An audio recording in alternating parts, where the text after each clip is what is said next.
The moon vanished without an explosion. One moment, the pale silver sphere of Nerith hung above the summit world like it had for 12,000 years, calm and eternal against a black ocean of stars. The next moment, it simply ceased to exist. No debris, no heat bloom, no gravitational rupture. It was there, and then reality itself behaved as if it had never been born. For 13 terrifying seconds, every ship in orbit died. War cruisers the size of cities drifted powerless beside diplomatic carriers. Weapons shut down. Shields collapsed.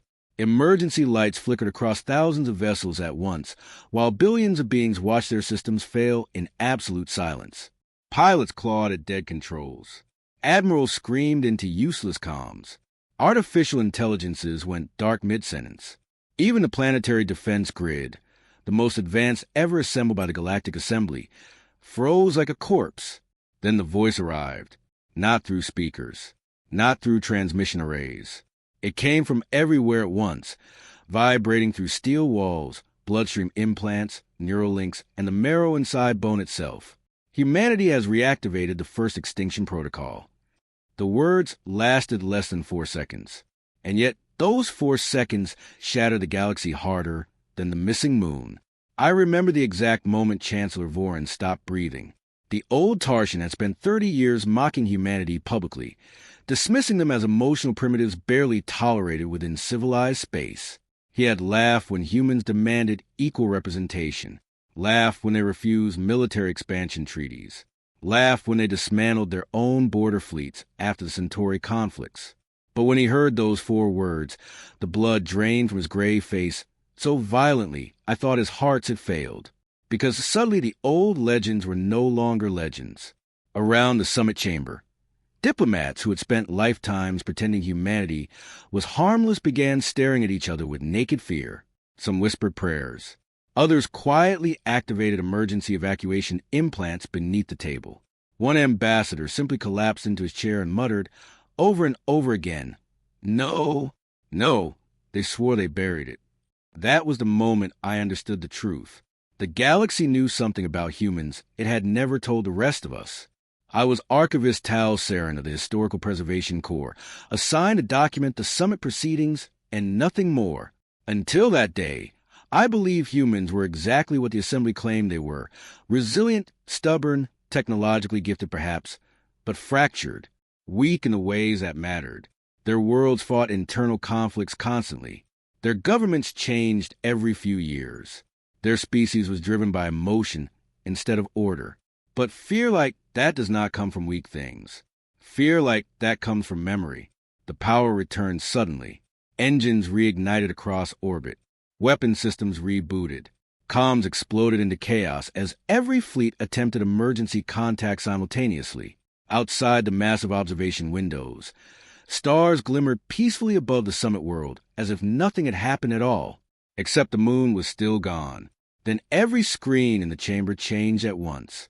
No government seal appeared, no military insignia, only a black field and a single line of white text. "We asked the galaxy to let U.S. sleep." Beneath it appeared another sentence. "You should have listened." And before anyone could speak, before a single admiral could issue an order or a diplomat could form a response, every long-range sense in the system detected the same impossible thing emerging from deep space simultaneously. Thousands of objects, ancient, human, and moving toward the galactic core. The panic began before the fleets even identified what they were seeing. At first, the object appeared as a sense of corruption scattered across the outer edge of the system, faint distortions buried beneath radiation noise. Then the distortions synchronized. Thousands of contacts shifted formation simultaneously with mathematical precision no modern fleet could replicate. Their signatures carried no recognizable engine trails, no thermal output, no identifiable propulsion system at all. They moved through space like wounds opening inside reality itself. And every one of them carried human origin markers older than the Galactic Assembly.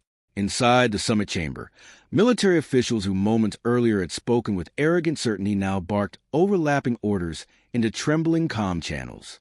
Defense fleets scrambled into attack formation around the planet, while civilian transports fled orbit in chaotic streams. But what unsettled me most was not the fear. It was recognition. Several senior delegates were not reacting like leaders facing an unknown threat. They were reacting like survivors watching an old nightmare return. Chancellor Vorin nearly tore his ceremonial collar apart, trying to activate a secure line to the assembly core. "Get me the preservation vaults," he hissed at his aides. "Now, authorize Omega clearance." One of the aides stared at him in confusion. "Sir, Omega records were sealed 2,000 years ago." "Then unseal them."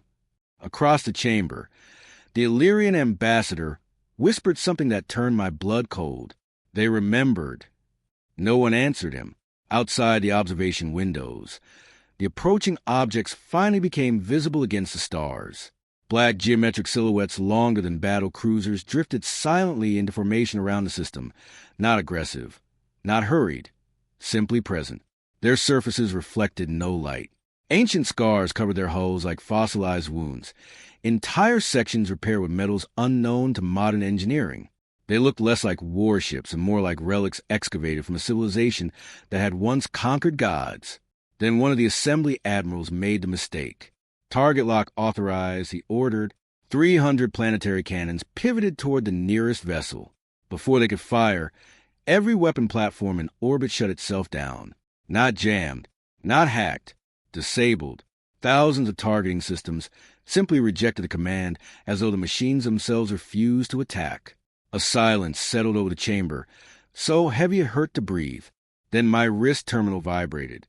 One message: no sender identification. Leave immediately if you want the truth. Attached were navigation coordinates beneath the summit city. I should have reported it. Every protocol demanded it.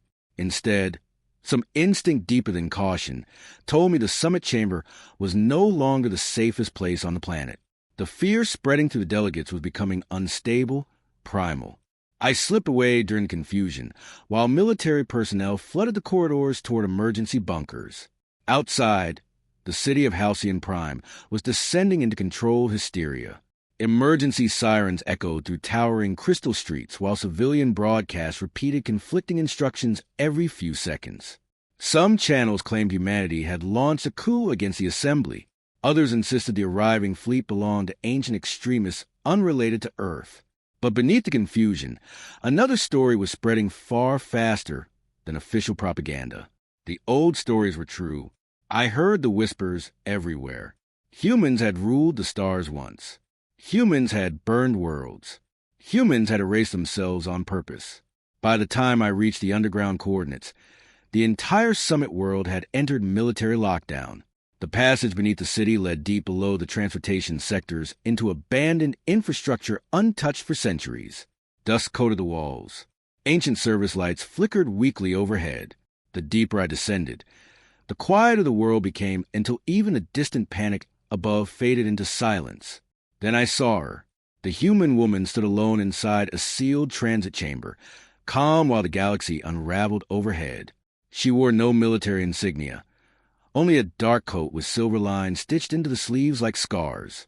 Her posture carried the stillness of someone who already knew how this night would end. "You're late, Archivist Serrin," she said without looking up from the holographic display floating before her. "You know my name. We know everyone's name."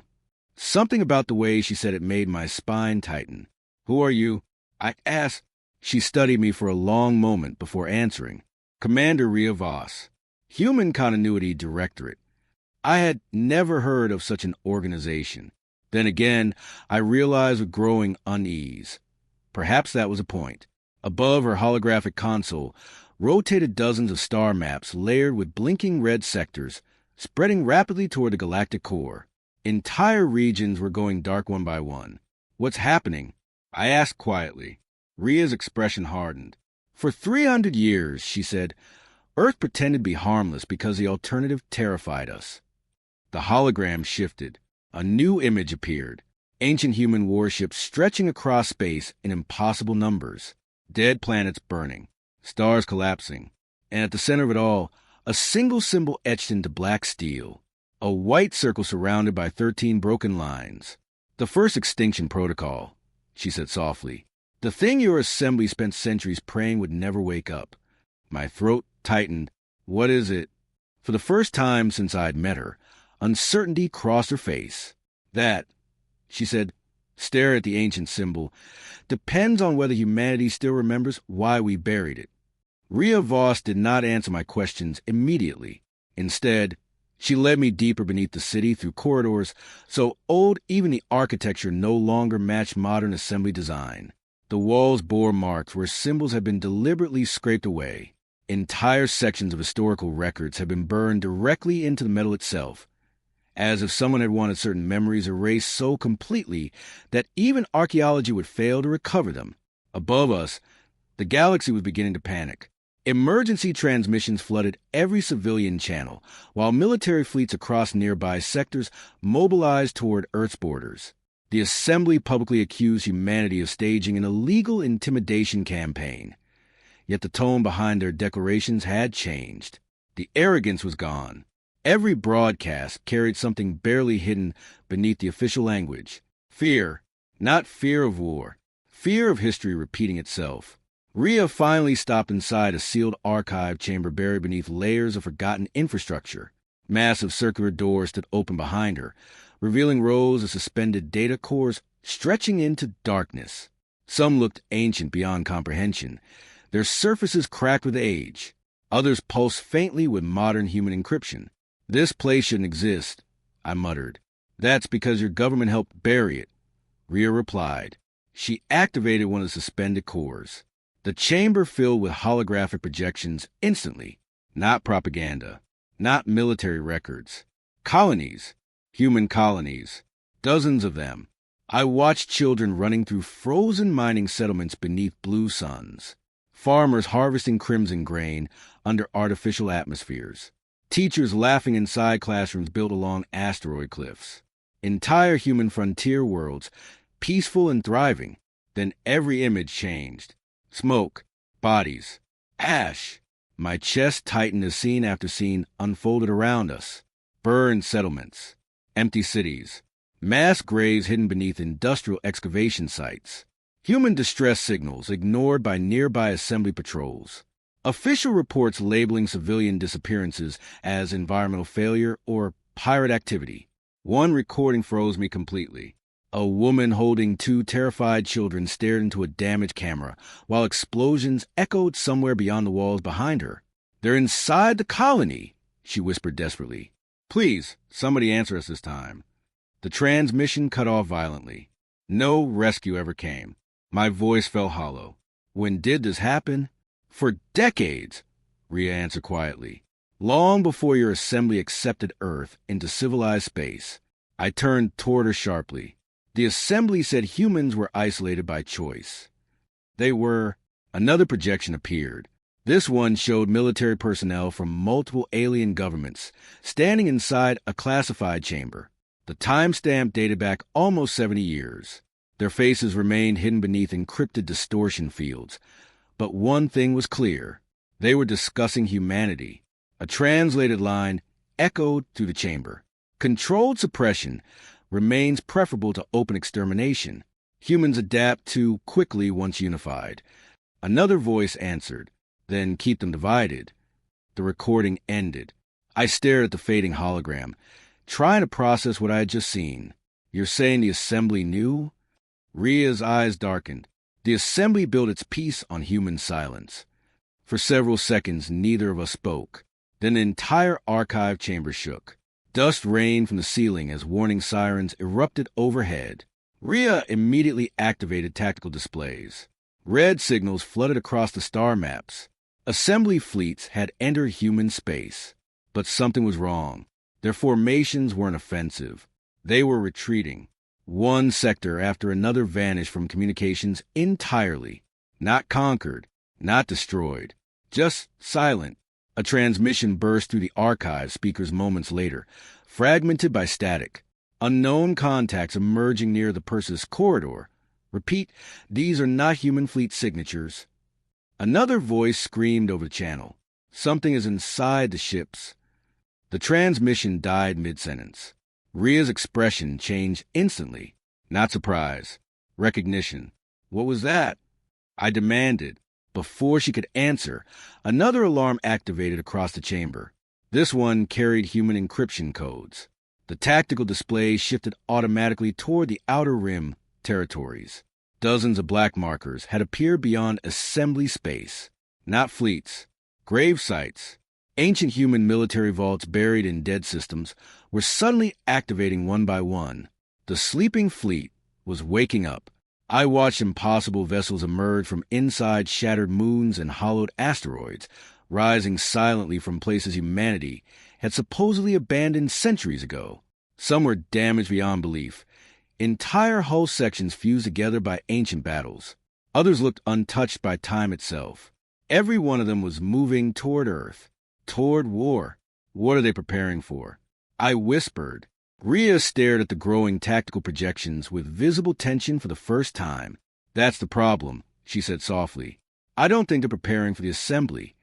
Then another image appeared on the central display. A human face. Male, mid-40s, severe eyes, black military coat marked with no insignia. The moment Rhea saw him, her jaw tightened. Who is that? I asked. She answered with obvious reluctance. Director Malik. The man began speaking immediately. Attention to all continuity factions. This is no longer containment. The assembly crossed the final threshold 71 hours ago. His voice remained terrifyingly calm. The grave-born are now active. My stomach tightened. Another set of signals exploded across the galactic map. Entire assembly shipyards were suddenly going dark simultaneously. Trade routes collapsed. Communications hubs vanished. Not from attack, from internal sabotage. Sleeper agents. Human sleeper agents. Rhea cursed under her breath. You have infiltrators inside the assembly? We have survivors, she snapped. Then Director Malik continued. No negotiations. No more restraint. Humanity slept long enough. Behind him, hidden in the shadows of the transmission chamber, stood something massive. At first, I thought it was machinery. Then it moved. A towering humanoid silhouette stepped partially into the light. Its body armored in black metal fused directly into flesh. Its eyes glowed faintly silver beneath a crown of neural implants burned into its skull. Not a soldier. Not entirely human anymore either. My blood ran cold. What is that? Rhea didn't answer immediately, because for the first time since I met her, she looked afraid. The grave-born, she whispered. The ones humanity promised never to create again. The riots began less than 12 hours later. Not on Earth. Everywhere else. Trade networks collapsed first, and civilized space learned very quickly how fragile peace truly was when commerce stopped moving. Automated shipping lanes shut down without warning. Financial systems crashed sector by sector as hidden human algorithms infected assembly infrastructure from within. Cargo stations orbiting major worlds suddenly lost atmospheric controls. Entire food convoys vanished into dead hyperspace corridors no navigation system could now stabilize. The galaxy had spent centuries believing humans were behind technologically. Now worlds were starving because humanity had quietly built itself into the foundation of modern civilization and was pulling its fingers away one nerve at a time. I watched the unraveling from aboard the human vessel Ascendant Wake as it drifted through dark space beneath active stealth fields. The ship itself unsettled me. It felt less like a warship and more like a predator holding perfectly still before striking. No wasted movement. No ceremonial displays. Every corridor carried the cold efficiency of something designed during desperate years humanity no longer spoke about openly. Yet even among the humans aboard the ship, tension was growing. Not fear of defeat, fear themselves. We should have burned the assembly when the frontier colonies vanished, one officer muttered during a tactical briefing. Mercy bought us mass graves.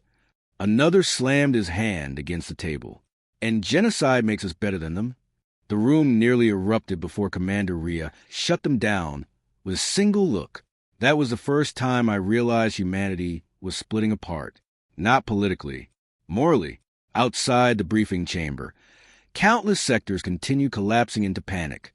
Assembly officials publicly blamed human extremists for the economic warfare spreading to the core worlds, but ordinary civilians were beginning to uncover the truth on their own. Leaked records flooded public networks faster than governments could suppress them. Footage of vanished human colonies. secret assembly memorandums, black site prison transports, entire committees debating how to contain human expansion through controlled destabilization. People who had hated humanity a week earlier were suddenly demanding answers from their own leaders, and leaders were responding with violence. One core world executed over 3,000 protesters after civilians attempted to storm government archives. Another imposed martial law after military officers refused orders to attack retreating human refugees. Smaller systems began openly severing ties with the assembly entirely. Civilization itself was cracking. Then came the first grave-born strike broadcast. No warning preceded it. One moment, the Assembly's financial capital on Velos Prime operated normally beneath its glowing skyline. The next moment, every screen across known space hijacked simultaneously. The image showed a council chamber, rich officials, corporate dynasties, Assembly financiers, all kneeling. No visible soldiers guarded them. No weapons pointed at their heads. Yet terror drenched every face inside the room. Then a figure stepped into view. Tall, black armored skin fused with mechanical veins. Silver eyes glowing softly through the dark. One of the grave-born. Its voice carried no anger whatsoever. "You built empires from silence," it said calmly. "Now listen." The transmission ended. 3 seconds later, every banking system on Velos Prime collapsed permanently. Not hacked, erased, debts vanished, ownership records disappeared. Economic archives spanning 400 years reduced to digital ash. Within hours, riots consumed entire continents as governments lost the ability to maintain order. And still the Graveborn had fired no weapons. That frightened the galaxy more than annihilation would have, because humans were no longer simply stronger. They understood exactly where civilization was weakest. Rhea watched the aftermath silently from the Ascendant Wake command deck. The silver light from tactical displays reflected across her face, while system after system descended into unrest. "This wasn't authorized," she said quietly. One of her officers looked at her carefully. "Do you really think they care about authorization anymore?" No one answered. A sudden proximity alarm interrupted the tension. The ship's sensors detected a small vessel drifting near the edge of the stealth perimeter. No active weapons. No recognizable transponder. Just one life sign. Rhea immediately ordered interception. I expected a trap. Instead, the retrieval teams returned with a child. The girl couldn't have been older than 12. Thin, barefoot, wrapped in a damaged thermal blanket, covered with assembly containment markings. Long, dark hair hung unevenly around her face, as if someone had cut it with surgical tools instead of scissors. But it was her eyes that froze the entire command deck. They were silver, not reflective, glowing. The moment she stepped aboard the ship, several human crew members physically recoiled. One officer whispered, almost involuntarily, "Impossible." Rhea moved toward the girl slowly. "What's your name?" The child studied her silently before answering. "Lyra." Her voice sounded normal enough. Too normal. "Where did you come from?" Rhea asked carefully. Lyra tilted her head slightly, as though confused by the question. "From the prison world." The bridge went silent. Rhea's expression hardened instantly. "There are no prison worlds left. We destroyed them decades ago." "No," Lyra said softly. "You destroyed the empty ones." Something cold crawled up my spine. The tactical officers exchanged uneasy glances, while the child calmly stared at the galactic map projected above the command deck. Then she pointed directly toward the galactic rim, toward a dead region of space no ship willingly entered. "They're waking up there," she whispered. Rhea's jaw tightened. "Who?" For the first time since arriving aboard the ship, emotion crossed the child's face. Not fear, pity. The ones your species buried before history started. At that exact moment, every light aboard the Ascendant Wake dimmed violently. Emergency systems activated across the ship. Long-range sensors exploded with new contacts appearing near the outer rim. Not assembly fleets. Not human ships. Something else. Something ancient enough that even human military archives labeled the incoming signals with a classification I had never seen before. Precursor threat detected. And beneath it, Blinking in crimson across every tactical display aboard the ship, appeared a message no one on the bridge seemed prepared to read aloud. Extinction Protocol failure imminent. No one on the bridge moved. The warning pulsed across every tactical display in violent crimson, while silence swallowed the ascendant wake hole. Even the ship itself seemed to tense around us, low vibrations rolling through the metal beneath my feet as hidden systems activated somewhere deep inside the vessel. Extinction Protocol failure imminent. The words repeated again and again, and every human on the bridge reacted with something far more dangerous than fear. Recognition. Commander Rhea stepped toward the central console. So fast the officers around her scattered instinctively. "Confirm source," she ordered. "Not possible." One technician whispered while scanning streams flooded his display. "The signal's coming from outside map space." Another officer looked visibly pale. "No, not outside. Beyond." That single word changed the atmosphere instantly. Beyond. Not another sector. Not another civilization. Something beyond the galaxy itself. Lyra remained perfectly still near the observation glass, while stars drifted silently behind her silver eyes. She looked less like a rescued child now and more like someone waiting for truth everyone else feared to say aloud. Rhea finally turned toward her. "What are you?" The girl answered without hesitation. "Proof your species failed." Several weapons lifted instinctively around the bridge before Rhea raised a hand sharply. Nobody fired. I stared at the child. "You knew this was coming." "I remember it coming before." Those words hit the room like physical force. One of the officers stepped back slowly. "That's impossible." Lyra looked at him with unsettling calm. "So was surviving the first time?" Rhea's face hardened. There was no first time. The protocol was created during the collapse wars. "No," Lyra whispered. "That's the lie your species told itself after the memory burn." The bridge fell silent again. Memory burn. Even I knew enough galactic history to understand the horror behind. Those words. Entire civilizations occasionally erased dangerous knowledge after catastrophic wars. But the scale required to alter humanity's own species' memory. No one would do that voluntarily. Would they? Rhea's jaw tightened as if old wounds had suddenly reopened. "Explain." For the first time, uncertainty flickered through Lyra's expression. Not fear. Exhaustion. Like someone carrying memories too large for a child's body to survive comfortably. "Your species wasn't the first civilization to rule this galaxy," she said quietly. "You were the last." The stars outside seemed colder suddenly. Lyra stepped closer to the holographic map. Her small fingers drifted toward the galactic rim, where the unknown signals continued multiplying beyond visible space. Before the assembly, before the Dominion systems, before the oldest empires learned fire. Her voice lowered almost to a whisper. Humanity built an empire so large it touched the dark between galaxies. No one interrupted her, because somewhere deep inside themselves, the humans already knew. The protocol wasn't made to conquer worlds, Lyra continued. It was made to hold something back. The tactical displays shifted abruptly, not by command, automatically.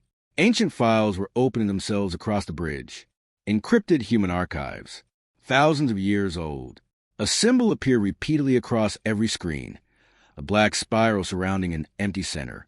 Warning sealed designation, outer void incursion. Then came the footage. Ancient human fleets burning across impossible distances. Entire stars detonating intentionally. Planetary systems sacrificed in coordinated waves of destruction stretching toward the galactic edge. Not war. Containment. One officer stared in disbelief. "Dear God." I could barely breathe. Humanity hadn't erased itself because it feared becoming monsters. Humanity erased itself because it had already fought something worse. Rhea stood frozen, while more classified records unlocked themselves without permission. Long-buried military transmissions echoed through the bridge speakers. Seal integrity collapsing in Sector 9. Void contact spreading through civilian populations. Authorized stellar purge. We cannot hold another breach. The recordings ended with the same phrase every time. For humanity to survive, humanity must forget. My stomach twisted violently. The entire foundation of galactic history had just shattered. The Assembly did not inherit civilization from fallen empires. They inherited the ashes of humanity's quarantine zone. Then the final archive unlocked. Every light aboard the Ascendant Wake dimmed. An ancient human figure appeared across the central display, wearing military armor unlike anything in modern existence. His face looked exhausted beyond comprehension, eyes hollow from witnessing horrors no living species should survive. "This message activates only if the seal fails," he said.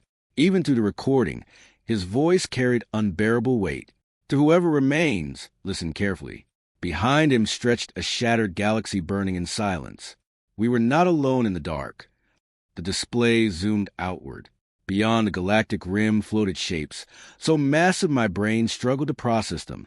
Living structures larger than moons drifted through dead space wrapped in moving darkness.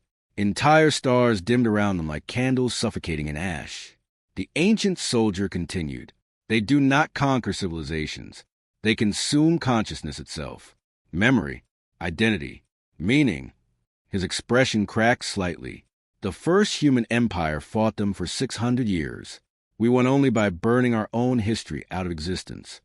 Silence consumed the bridge completely. Then came the final revelation. "The protocol was never a weapon," the soldier whispered. "It was a prison lock."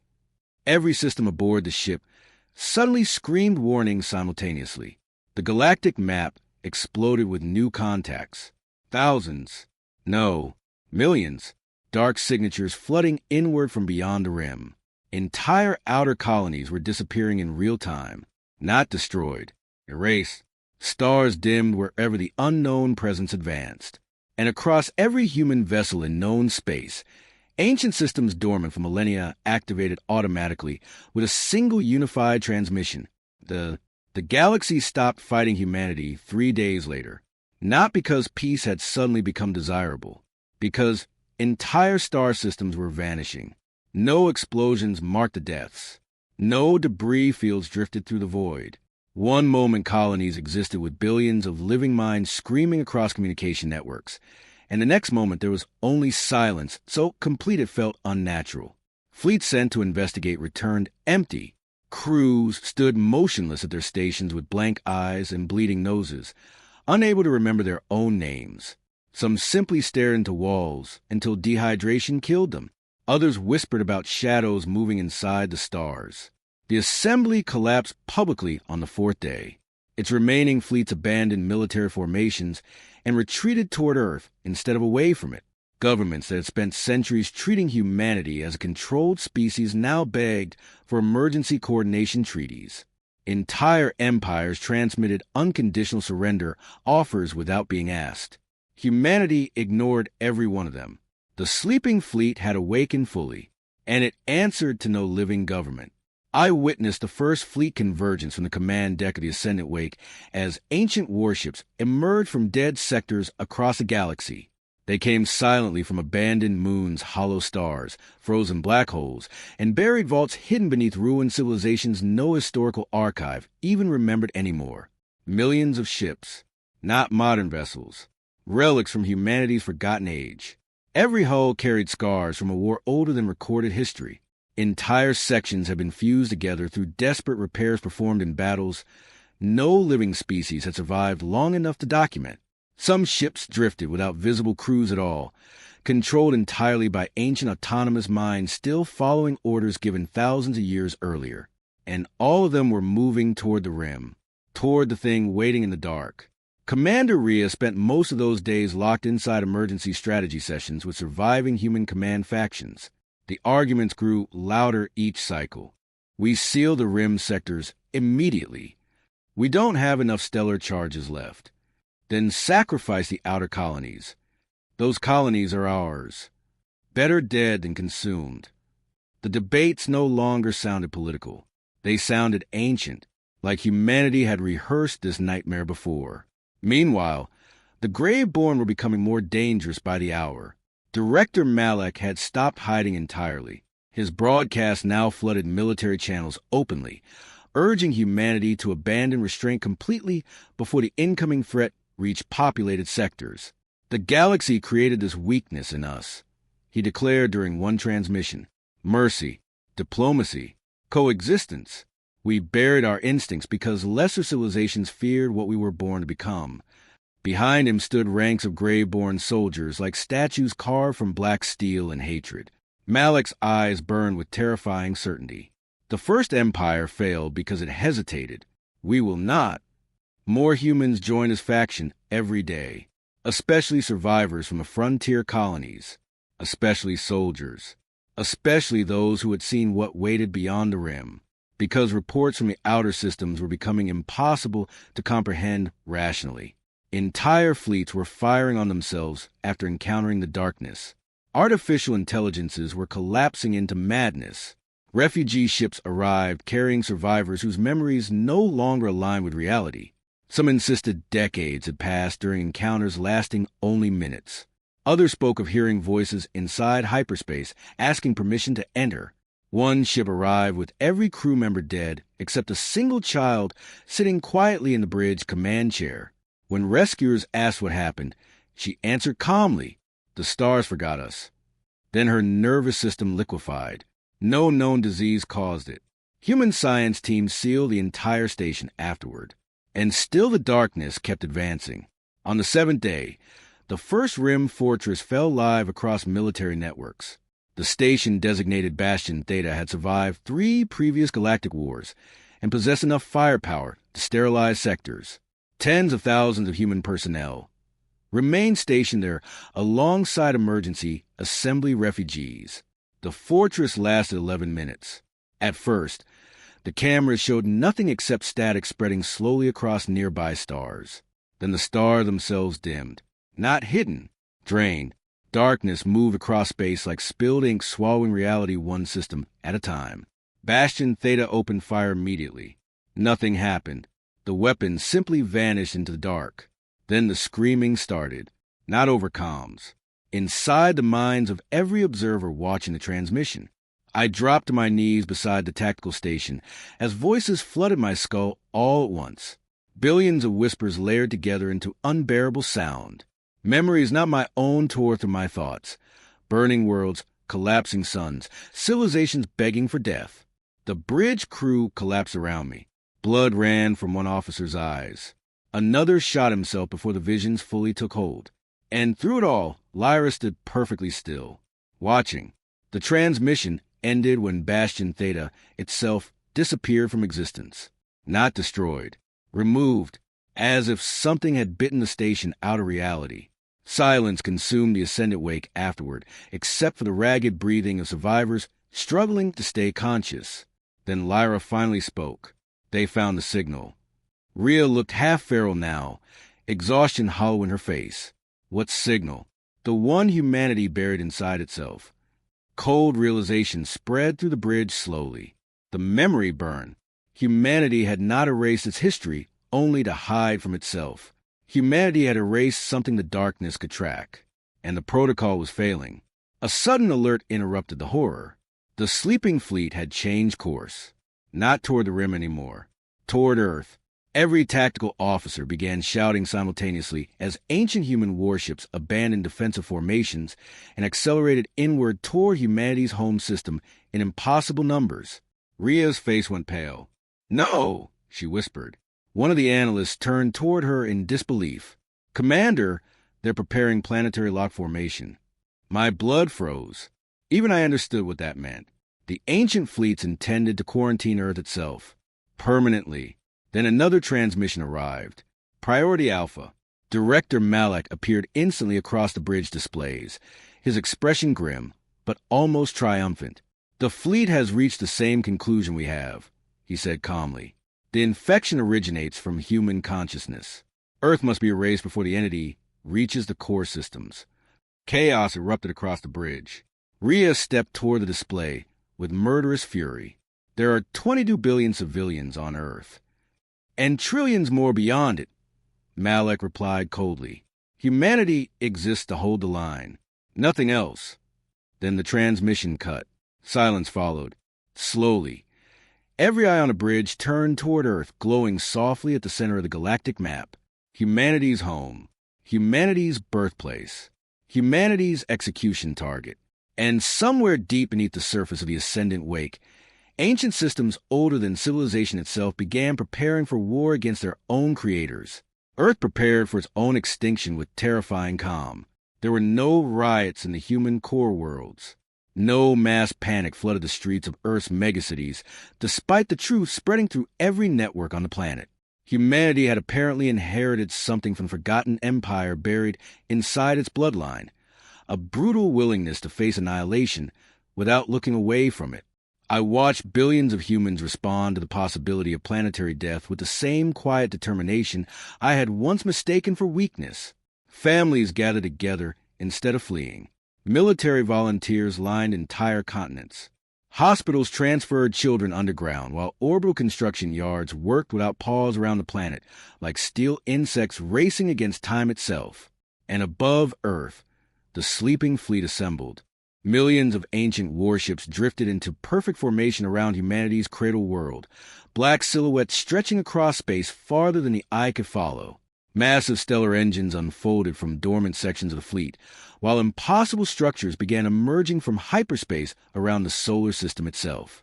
At first, I thought they were stations. Then I realized they were weapons. Not weapons designed to defeat the darkness. Weapons designed to erase entire sectors from existence. The final protocol. The true extinction system.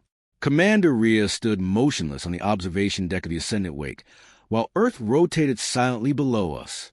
For the first time since I met her, she looked tired enough to break. "The First Empire used this once," she said quietly. I turned toward her slowly. "Against the entity?" "No." Her voice cracked slightly. "Against ourselves." That answer frightened me more than anything I had witnessed so far. Behind us, the bridge descended into controlled chaos as military channels flooded with emergency coordination signals. Outer systems were collapsing faster now. The darkness no longer advanced system by system. Entire regions of space simply disappeared from galactic maps altogether. And worse still, infected survivors had begun appearing inside protected sectors. Not possessed. Changed. Refugee vessels arriving from fallen colonies carried people whose bodies remained intact, while their minds had become something else entirely. They spoke in synchronized voices. New things no individual consciousness should know. Some infected stations opened their own airlocks voluntarily after hearing whispers nobody else could detect. Human quarantine fleets had started vaporizing civilian ships on site. No one celebrated those orders, but they carried them out anyway, because every hour proved the same horrifying truth. The darkness did not invade worlds. It spread through thought itself. Lyra explained it to us 3 hours before the final countdown began. "The First Empire called them the Hollow," she said while standing before the tactical projection of the collapsing rim sectors. "Not because they destroy life, because they empty it." Her silver eyes reflected the dying stars on the display. They consume memory first, then identity, then meaning. Eventually civilization stopped understanding why they exist at all. Her voice softened. "The first humans learned too late that consciousness itself is a doorway." I struggled to process the implications. Then why attack Earth? Why focus on humanity? Because humans fought back. The bridge fell silent again. Rhea stepped closer. "What aren't you telling us?" For several seconds, Lyra simply stared at Earth below. Then she whispered the words that shattered whatever hope remained. "The First Empire didn't imprison the Hollow alone." A cold pressure spread through my chest. They used human minds as a cage. No one moved. The realization unfolded slowly, horribly. Humanity's consciousness itself had become part of the prison.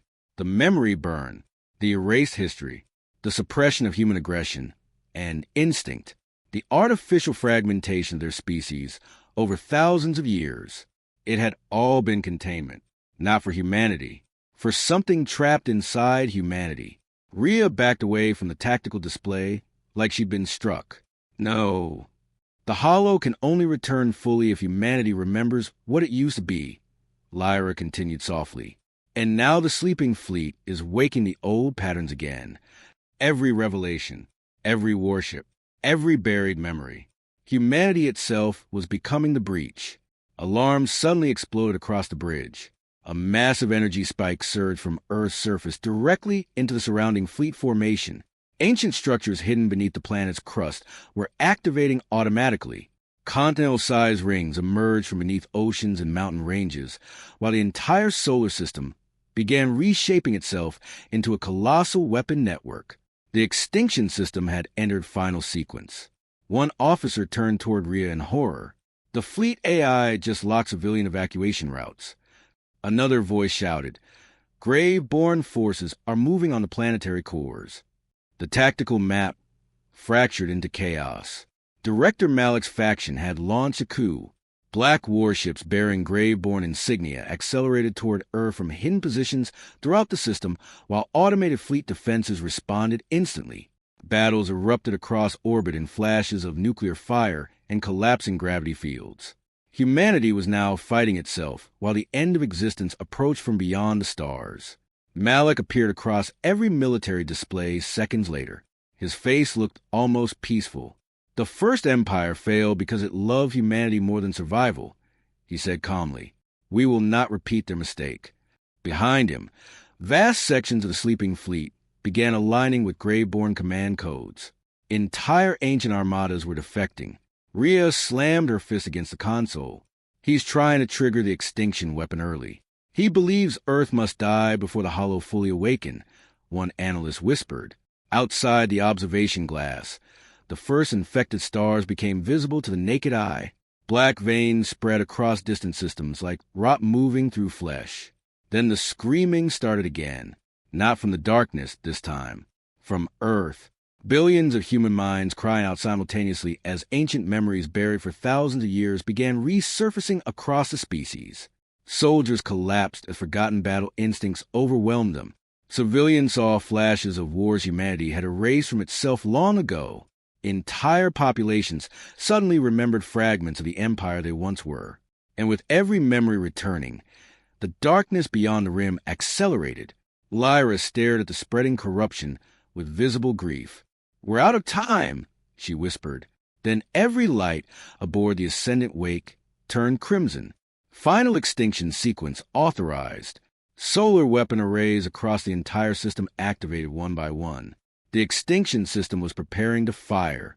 At Earth, the countdown echoed across the solar system like the voice of a god preparing judgment. 10 minutes. That was all humanity had left before its own ancient weapons erased Earth from existence.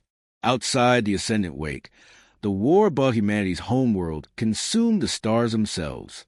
Grave-born fleets crashed against loyalist formations in violent storms of collapsing gravity and nuclear fire, while millions of ancient warships continued aligning toward the planet below with merciless precision. Entire sections of orbit burned. Fragmented destroyed vessels rained into Earth's atmosphere like falling comets. And still the extinction system charged. I stood frozen before the observation glass as Earth turned silently beneath us, blue oceans glowing peacefully despite the apocalypse gathering around it. 22 billion humans remained on that world. Families, children, entire generations who had never known the truth, all waiting beneath weapons built by their own forgotten ancestors. Commander Rhea looked ready to tear reality apart with her bare hands. "There has to be another option," she whispered. "No," one of the fleet officers answered hollowly. "The Hollow breach is accelerating through the human memory network. If Earth falls completely, every connected consciousness in the galaxy becomes vulnerable." The tactical displays confirmed it. The darkness had already reached the edge of the solar system. Stars nearest the rim dimmed one after another, while impossible shadows moved between them like living absence. Entire defense fleets vanished upon contact. Not defeated, unmade, and behind the advancing void, something enormous waited just beyond perception, pressing itself against reality like a hand against thin glass. The Hollow were almost here. Then Lyra stepped toward the central command console. "Stop the countdown," she said quietly. No one moved. One officer laughed bitterly through exhaustion. "You don't understand. The fleet controls the system now." "I know," Lyra answered, "because it remembers me." Silence spread across the bridge. Before anyone could react, the silver glow inside her eyes intensified violently. The lights around the command deck flickered, while every tactical display scrambled into static. Ancient human code flooded across the consoles faster than the systems could process it. The sleeping fleet was responding to her. Rhea stared at the child in disbelief. "Who are you, really?" Lyra looked suddenly older than the stars outside. "The First Empire called us keepers," she whispered. "Children born after the memory burn. Minds designed to carry what humanity couldn't survive remembering. My breath caught. The prison. The seal. Human consciousness itself." Lyra had never been a survivor. She had been part of the lock. "The Hollow don't fear extinction," she continued softly. "They fear separation." Outside the ship, the darkness spread closer toward the solar system edge, swallowing entire defense formations in silence. Yet for the first time, I noticed something strange. The void slowed whenever humans fought together. Not violently. Together. Rhea saw it too. The realization hit her like physical force. "The prison was never hatred," she breathed. Lyra nodded. "The First Empire failed because it tried to contain the Hollow with fear and control." Her silver eyes glistened faintly. "But the darkness feeds on isolation, memory, grief, division." Then she looked toward Earth. "Humanity survives because humans carry each other." For one suspended moment, nobody spoke. Then Rhea turned toward the command deck, broadcast everything. Several officers stared at her in shock. "All classified archives," she ordered. "Every hidden record, every assembly crime, every truth humanity buried about the First Empire. Release it to the entire galaxy. That could destabilize civilization permanently," someone warned. Rhea's expression hardened into something fierce and unmistakably human. Civilization already ended. The transmission began seconds later. Not propaganda. Truth. Across every surviving world in the galaxy, billions witnessed the full history simultaneously. The Assembly's manipulation. The exterminated colonies. The forgotten human empire. The sacrifice humanity made to preserve life. The memory burn. The war against the Hollow. The centuries of silence bought through unbearable restraint. No government could suppress it. No authority could reshape it. For the first time in galactic history, every civilization saw the same truth together. And something extraordinary happened. The fighting stopped. Not everywhere, but enough. Assembly soldiers lowered weapons beside human defenders. Civilian fleets opened evacuation corridors voluntarily. Entire world began broadcasting unified neuroharmonics across communication grids.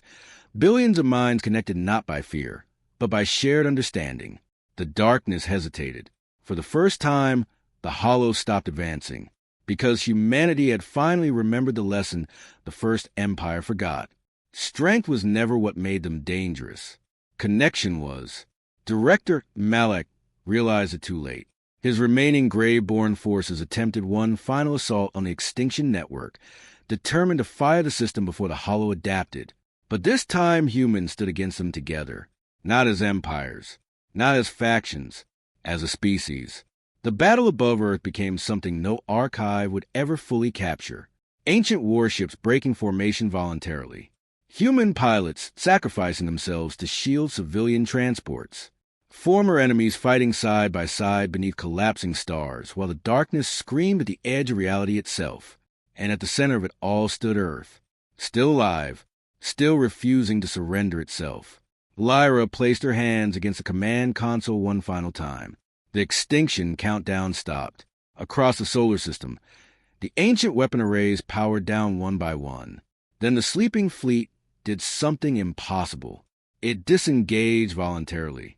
Millions of warships shut down their combat systems simultaneously and drifted silent above Earth, like exhausted giants finally allowed to rest. The Hollow began retreating almost immediately afterward. Not destroyed, driven back, forced away from a galaxy that had finally stopped feeding them division and fear. Slowly, the stars brightened again. Weeks later, the Grave-born vanished into deep space alongside the last remnants of the extremist fleets. Some claim Malak died during the battle. Others believed he fled beyond known territories, searching for another war to justify himself. Humanity never hunted him. They were too busy rebuilding. I returned to Earth months later and stood beside the memorial overlooking the restored oceans of Ganymede Colony. No statues towered there. No triumphant monuments celebrated victory. Only words carved into black stone. We were never meant to rule the stars, only to protect what lived beneath them. Beside me, Commander Rhea stared upward as ancient human warships burned harmlessly across the night sky, leaving orbit forever. Do you think the galaxy will fear humanity now? I asked quietly. She smiled faintly, exhaustion and hope mixing together in her eyes. No, she said. Now they'll finally understand us. And for the first time since the stars began disappearing, the galaxy listened.